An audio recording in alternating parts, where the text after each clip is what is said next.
This girl had just turned 18. The day after her birthday, her parents chained her up. They sent her to the kingdom of beasts as a sacrifice. In this world, there are 2 million monsters but only 100,000 humans. To keep the fragile peace between the two races, humans must offer one girl every year as a sign of good faith. This year's offering was Sophie, the 99th sacrifice. But the diplomat Moby wasn't happy with her. In this world, girls with white hair are considered the lowest class. He even demanded they bring another girl instead. But Sophie snapped back. She said, "My flesh is just as good to eat. Why are you so picky?" The Beast King was furious. How dare a human girl talk back to him? He wanted to punish her. But Sophie didn't flinch. She had already lost her family. Nothing scared her anymore. She grew up in a small household with her parents and older sister. One day, she overheard a secret. She was adopted, brought in only to take her sister's place as this year's sacrifice. That day, she saw the darkest side of humanity. Compared to them, the Beast King almost seemed kinder. Perhaps out of pity, the king didn't lock Sophie in a cell. Instead, he assigned 2 monster servants, Little Eyes and Big Mouth, to act as her guides. Soon, the ministers began to gossip. The king thought Sophie had misbehaved, but then he learned the truth. She had just gotten lost while looking for flowers in the palace. Feeling guilty,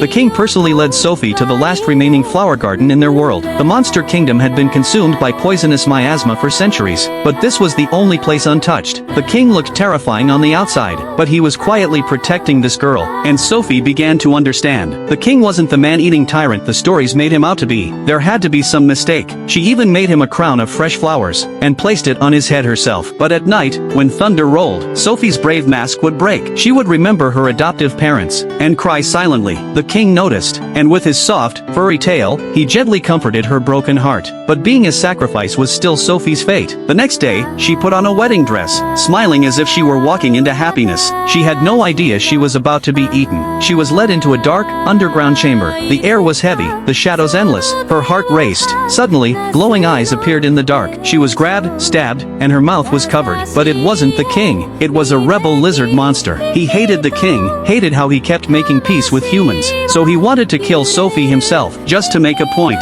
In that moment of danger, a man appeared. With a single, sharp warning, he scared the lizard away. He was about to disappear into the shadows, but Sophie recognized him. He was the king. He refused to admit it. He just told her to leave. But then she saw the scar on his hand. She realized the truth. The girls who were sent before her had never been eaten. The blood she had seen was his own. The entire ritual was a lie. A cover the king created with his own suffering. The Beast King wasn't just a beast. He was half human. And every full moon, he endured unbearable pain. This was the secret he never wanted anyone to know. Now Sophie knew everything, but she didn't hate him. She loved him more. When the chains that bound Sophie were finally unlocked, that was when their real story began.